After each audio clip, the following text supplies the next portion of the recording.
Railway station पर गरीब सहेली का ससुराल। भरतपुर स्टेशन मुसाफिरों की भीड़ भाड़ से भरी होती है। वहीं एक गरीब गर्भवती बहू फटी पुरानी साड़ी पहने टोकरी लिए चिलचिलाती गर्मी में घूम घूम कर चाय समोसे बेच रही होती है। चाय ले लो चाय, गर्मा गर्म खस्ता समोसे और चाय। तभी ट्रेन की खिड़की से एक औरत कहती है, अरे ओ समोसे वाली, कितने के बेच रही हो समोसे?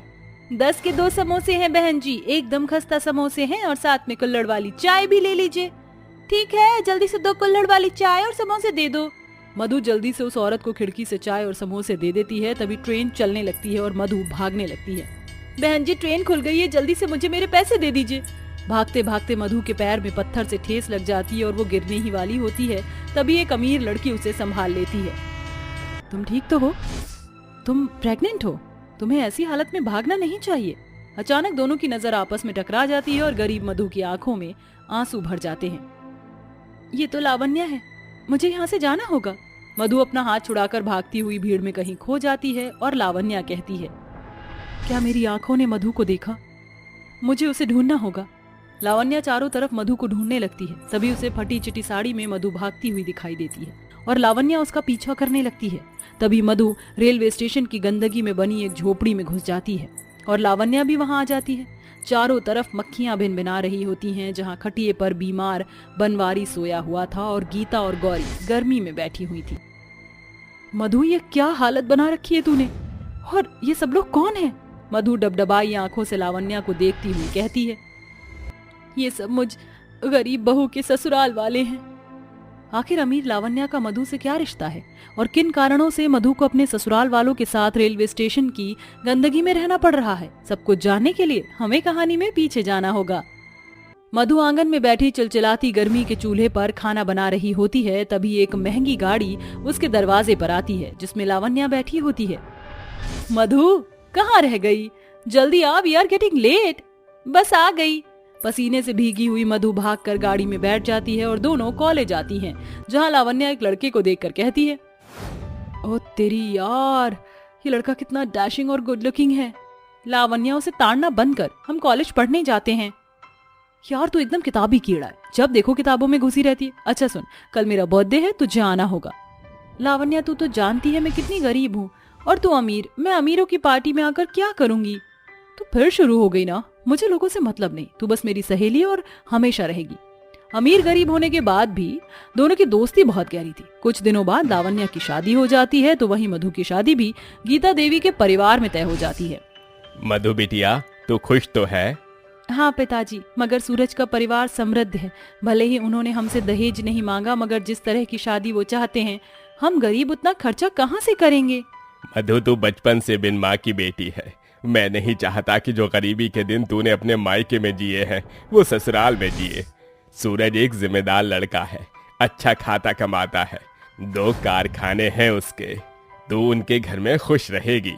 पैसे की तंगी के कारण दामोदर अपनी घर जमीन बेचकर मधु की धूमधाम से शादी कर देता है। मधु के ससुराल में सास ससुर, एक ननद और पति सूरज होता है। कुछ दिनों तक मधु की जिंदगी खुशियों से भरी गुजरती है और वह गर्भवती हो जाती है। मगर कुछ दिनों बाद सूरज के कारखाने घाटे में डूब जाते हैं।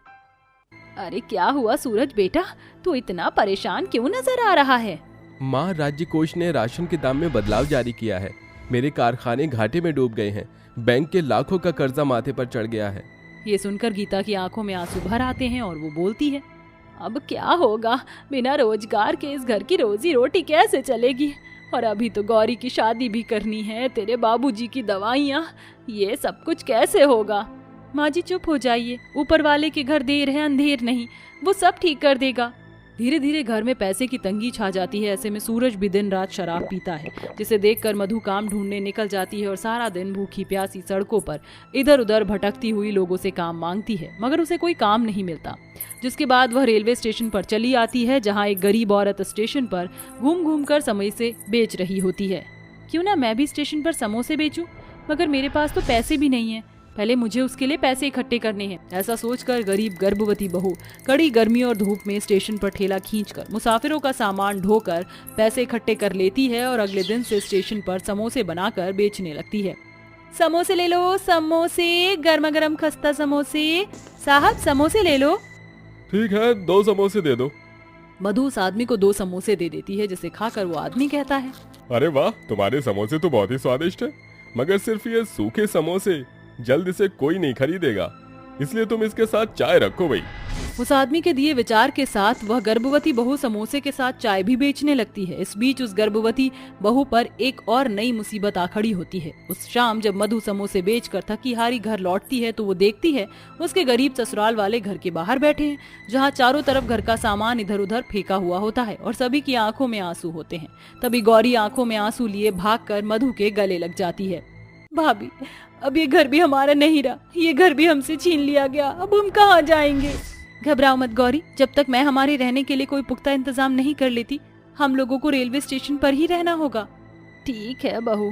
रेलवे स्टेशन पर आकर मधु और उसकी ननद और सास स्टेशन किनारे पटरी के एक हिस्से में झोपड़ी बनाकर रहने लगती हैं और सारा दिन स्टेशन पर गर्भावस्था में गर्मी में घूम घूम कर चाय और समोसे बेचकर अपने गरीब ससुराल वालों का पेट पालती है। पूरी कहानी जानकर लावण्या की आंखों में आंसू भर आते हैं। मेरे जाने के बाद तेरे साथ इतना सब कुछ हो गया और तूने अपनी सहेली को इस लायक भी नहीं समझा कि मुझे सब बताए। लावण्या, तेरे जाने के बाद मुझ पर जो गुजरी है वो तेरी ये गरीब सहेली का दिल ही जानता है। जो हो गया उसे मैं बदल तो नहीं सकती, मगर अब तेरी ये सहेली तुझे रेलवे स्टेशन की गंदगी में नहीं रहने देगी, क्योंकि इस गंदगी में रहना तेरे और तेरे बच्चे के लिए बिल्कुल भी ठीक नहीं। ये कहकर लावण्या मधु और उसके गरीब ससुराल वालों के लिए एक अच्छा घर खरीद देती है और साथ ही मधु को पैसे देती है। ये लो मधु, ये पैसे तुम रख लो, क्योंकि मुझे बिल्कुल भी गवारा नहीं कि मेरी प्यारी सी सहेली स्टेशन पर घूम घूम कर चाय बेचे। लावण्या, मैं ये पैसे नहीं ले सकती, तूने पहले ही मेरे लिए इतना सब कर दिया है, ये तेरा एहसान है मुझ पर, वरना मैं लाचार गर्भवती और मेरे गरीब ससुराल वाले उस रेलवे स्टेशन की गंदगी में ही रह रहे होते हैं। दोस्ती में एहसान नहीं देखा जाता, समझी? जीजा जी, ये पैसे आप लीजिए और कोई काम शुरू कीजिए। और मैं तो तब तक यहाँ से नहीं जाऊंगी जब तक अपनी सहेली के बच्चे को गोद में नहीं ले लेती और उसे जी भरकर प्यार नहीं कर लेती। लावण्या के दिए पैसों से सूरज नया काम शुरू कर देता है, तो वहीं लावण्या अपनी गर्भवती सहेली का दिन रात खूब ख्याल रखती है और उसे खुश भी रखा करती। अब कुछ दिनों बाद मधु एक प्यारे से बेटे को जन्म देती है, जिसे देखकर लावण्या और मधु के ससुराल वालों की खुशियों का ठिकाना नहीं रहता। इस तरह अपनी गरीब सहेली की जिंदगी बदलकर लावण्या भी अपने ससुराल लौट जाती है और जब कभी मधु और उसके बच्चे से मिलने आया करती तो उसके लिए ढेर सारे तोहफे लाती। आज तक दोनों की दोस्ती बरकरार बनी हुई है। असली दोस्ती वही है जो आपके दुख में काम आए, वो नहीं जो सुख में तो आपका सगा बनकर रहे और दुख देकर साथ छोड़ जाए। सर से पांव तक पसीने में तर वह गरीब दर्जी बहू आंखें गड़ाए कपड़े सिल रही होती है। गीता बहू, दोपहर हो गई है, तू एक सुबह से भूखी प्यासी कपड़े सिल रही है, अब तो खा ले। खा लूंगी माँ जी, बस इस लहंगे में गोटा लगाना बाकी रह गया है, इसे 2 बजे किसी भी कीमत पर दुकान पर देना है। गर्मी के कारण गीता पसीने से भीगकर लहंगा तैयार करके कड़ी चिलचिलाती गर्मी में लहंगा लेकर उसे दुकान पर देने आती है। आओ आओ गीता बहन, सिल गया लहंगा? जी हरीश भाई, मैंने दोनों लहंगे सिल दिए हैं और जैसा बताया था उनका ब्लाउज भी बना दिए हैं। तुम्हारी सिलाई की बारीकी से ही तो मेरे दुकान के ग्राहक खुश रहते हैं। ये लो तुम्हारी सिलाई के पैसे। गीता सिलाई के पैसे लेकर चिलचिलाती गर्मी की मार झेलते हुए घर लौटने लगती है। आज कितनी ज्यादा गर्मी है, लू भी चल रही है, धूप बिल्कुल भी बर्दाश्त नहीं हो रही। रिक्शा कर लूं क्या? नहीं नहीं, घर में राशन खत्म है, मैं ये पैसे रिक्शे में खर्च नहीं कर सकती, पैदल ही चली जाती हूँ। गर्मी से लाचार गीता अपने फटे चीतड़े साड़ी से पसीना पोंछते हुए पैसे बचाने के लिए पैदल ही घर चली आती है, जहाँ राधा खुश होकर खाना खा रही होती है। माँ, आज आपने बहुत ही स्वादिष्ट सब्जी बनाई थी, मुझे इतनी अच्छी लगी कि मैं सारी सब्जी खा गई, अब आप खाना कैसे खाओगी? राधा बेटी, तू परेशान मत हो, मैंने अपने लिए सब्जी रखी है। गीता राधा से झूठ बोल देती है और मन मार कर नमक रोटी खाकर फिर से कपड़े सिलने बैठ जाती है। तभी रात ढल जाती है और नशे में धुत गजेंद्र घर में घुसता है और गीता से कहता है, मेरी सोन पापड़ी, ला मुझे पैसे, बाटली के पैसे दे।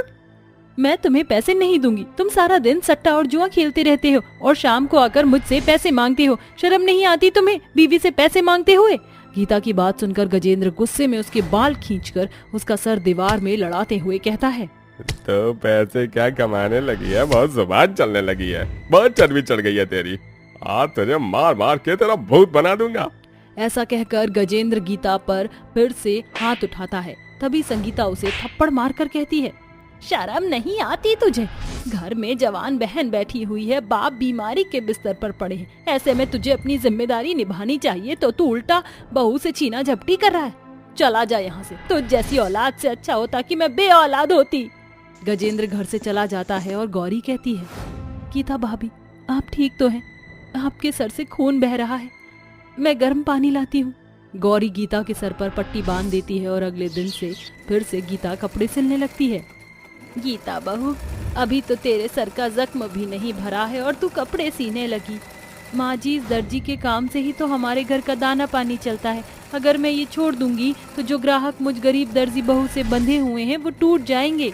ऐसा कहकर वह गरीब लाचार बहू आंखों में आंसू लिए कपड़े सीने लगती है। इसी तरह गरीबी में वह दर्जी बहू अपना और अपने परिवार का पेट पाल रही थी। गुजरते वक्त के साथ मई जून की भीषण गर्मी शुरू हो जाती है। ऐसे में सुबह के 10 बजते ही गांव सड़क सुनसान हो जाते हैं। तभी एक दिन एक महंगी सी एम्बेसडर गाड़ी उस गरीब दर्जी बहू के घर के आगे दरवाजे पर आकर रुकती है। माँ देखो ना, हमारे दरवाजे पर कितनी बड़ी गाड़ी खड़ी है। क्या हमसे कोई मिलने आया है? हम गरीब लोग से मिलने कौन आएगा राधा बेटी? अचानक गाड़ी के अंदर से महंगी सी साड़ी पहने, कंधे पर महंगा सा पर्स टांगे करिश्मा बाहर निकलती है।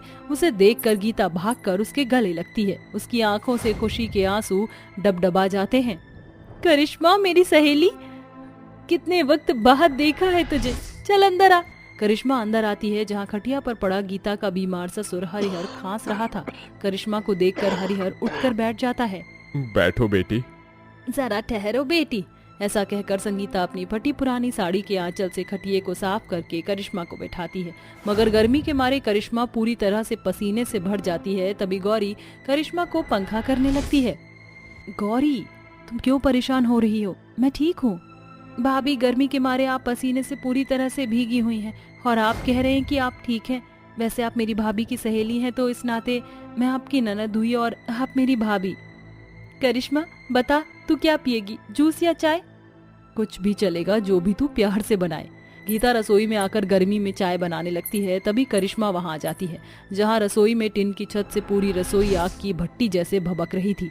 ऐसे में गीता चूल्हा फूंक फूंक कर चाय बना रही थी, जिसे देखकर करिश्मा की आंखों के आगे पुरानी यादें झांकने लगती हैं। गीता गर्मी में सिलाई मशीन पर बैठी कपड़े सिल रही होती है। तभी करिश्मा उसके घर आती है। हो गॉड गीता, खुद पर थोड़ा तो तरस खा लिया कर। एक संडे तो मिलता है जब कॉलेज से मेरी छुट्टी होती है, उसमें भी तू लोगों के कपड़े सीने में लगी रहती है। थोड़ा समय अपनी सहेली को भी दे दिया कर, मेरी दर्जी सहेली। अच्छा ठीक है बाबा, अब चल, कहाँ चलना है? पहले कैफे और फिर पिज्जा हब, और वहाँ जाकर पिज्जा पार्टी करेंगे। ये कहानी है करिश्मा और गीता, दो अमीर गरीब सहेलियों की। करिश्मा हर्षवर्धन की इकलौती बेटी है, इसलिए करिश्मा जिस भी चीज पर हाथ रख दिया करती है वो उसे मिल जाती है। वहीं गीता बिन बाप की एक गरीब माँ की बेटी थी। गीता के हाथों में कपड़े सिलने की अनोखी खूबी थी, इसलिए वह गरीब दर्जी बेटी कपड़े सिलकर अपना घर चलाती है। करिश्मा के लिए वह गरीब दर्जी बस उसकी सहेली थी। खास करके इतवार के दिन वह गरीब दर्जी सहेली के दिन को खुशियों से भर दिया करती थी। चल, आ गया रेस्टोरेंट। करिश्मा, मेरा जाना जरूरी है क्या? देखना मेरे कपड़े कितने गंदे और फटे पुराने लग रहे हैं। लोग क्या सोचेंगे कि तेरी सहेली कितनी गरीब है। भाड़ में जाए लोग, तू बस चल। ये कहकर करिश्मा गीता को खींचकर रेस्टोरेंट में ले जाकर पिज्जा और ठंडी कोल्ड ड्रिंक ऑर्डर करती है। साथ ही अपना बहाना बनाकर अपनी दर्जी सहेली को कपड़े भी दिलाती है और गाड़ी में बिठाकर उसे घर तक छोड़ती है। ये लो मेरी प्यारी सहेली, तुम्हारा घर आ गया। करिश्मा, मैं बहुत खुशकिस्मत हूँ जो मुझ जैसी गरीब दर्जी वाली की तुझ जैसी सहेली है। सहेली होकर तू जितना मेरे लिए करती है उतना तो सगे खून के रिश्ते भी नहीं करते। आखिरकार गुजरते वक्त के साथ शादी के मोड़ ने दोनों अमीर गरीब सहेलियों के रास्ते अलग अलग कर दिए। करिश्मा, तू यहाँ गर्मी में क्यों खड़ी है? चल, चाय बन गई। गीता करिश्मा को चाय परोस कर कहती है। करिश्मा, तू चाय पी, मैं जरा बाजार से थान का कपड़ा खरीद कर लाती हूँ। ऐसा कहकर गरीब दर्जी बहू पैसे बचाने के लिए कड़ी गर्मी में पैदल ही बाजार से कपड़े खरीद कर घर लौटती है, जहां गरीब दर्जी बहू का पूरा ससुराल घर आई बहू की सहेली की खातिर भाव में लगे होते हैं। संगीता पूरा वक्त इसी में लगी थी कि करिश्मा को क्या कुछ खिला पिला दे। तभी कुछ ग्राहक गीता के पास आते हैं। अरे गीता, मेरा ब्लाउज सिल दिया क्या? जी काकी, ब्लाउज तो सिल दिया है, तुरपाई जरा बाकी है। तो फिर सिलकर शाम को मेरे घर ले आना। बड़ी गर्मी है, तुम्हारे घर में नहीं है पंखा है ना कूलर है। पता नहीं इतनी गर्मी में तुम कैसे रहते हो। ग्राहक की कही कड़वी बात करिश्मा के मन में खल जाती है और थोड़ी देर बाद उसने कहा, अच्छा माँ जी, मैं चलती हूँ। ठीक है बिटिया, आती रहना। करिश्मा, अपनी इस दर्जी सहेली को माफ कर देना। तू भी सोच रही होगी ना कि शादी से पहले की तेरी सहेली गरीब थी और शादी के बाद भी गरीब है। तू गरीब नहीं, खुशकिस्मत है जो तुझे इतना प्यार करने वाला ससुराल मिला है। चलती हूँ। इस तरह 2 दिन बीत जाते हैं और गीता के घर एक व्यक्ति 2 बड़े बॉक्स के साथ आता है जिसमें फ्रिज और एसी था। गीता खत खोलकर पढ़ती है।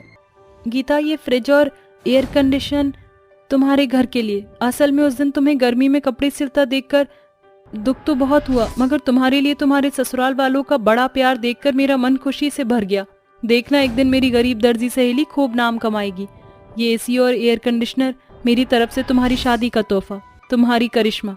उस खत में ढेरों प्यार के साथ करिश्मा ने एयर कंडीशनर, एसी और फ्रिज भेजकर गीता की गरीब जिंदगी आसान कर दी थी। आज गरीब दर्जी बहू या उसके परिवार को गर्मी में अपने दिन नहीं काटने पड़ते। वह अपनी कड़ी मेहनत के बदले खूब नाम कमा रही है। साथ ही अपनी गुजरी हुई गरीब जिंदगी को याद करके अपनी बदली जिंदगी के लिए अपनी अमीर सहेली का एहसान मानती है।